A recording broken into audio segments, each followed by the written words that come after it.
We begin during the French and Indian War. This clip represents the fight between the French and the Indians.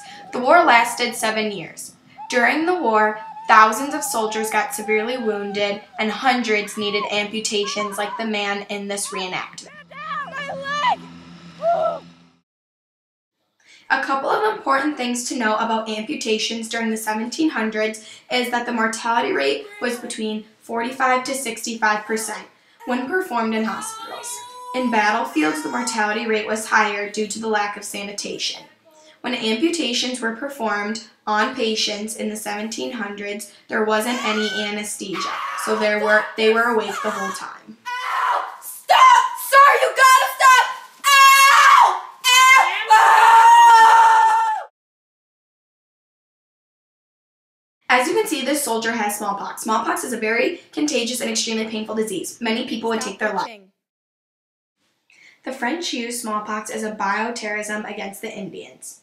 They did this by trading blankets used by the French smallpox victims.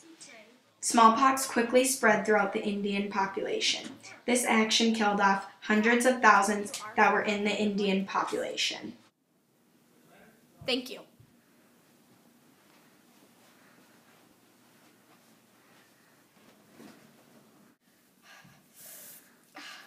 Why am I so itchy? Oh no. Oh no. What is happening? Just milking. Milking all the way. Just milking. Just milking. Milking all the way. Just milking. What are those rashes on your hands? I don't know. I get them whenever I milk the cows. According to my research, I've found that the milkmaids in all the population have not gotten smallpox unlike everyone else. It must be because they build an immunity from cowpox, and then smallpox does not affect their system. I shall use this to create a vaccine. Just take a little bit of this scab, put it on my dish.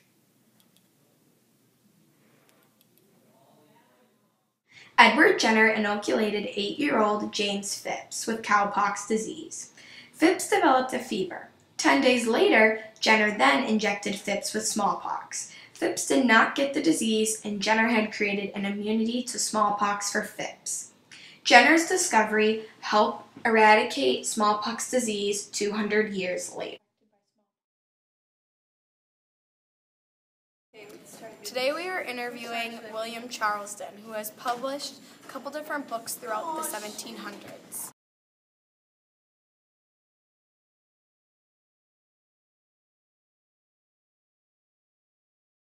Hello, I published 2 important books, one being The Anatomy of the Human Body in 1713, and the other one being The Anatomy of Bones in 1733.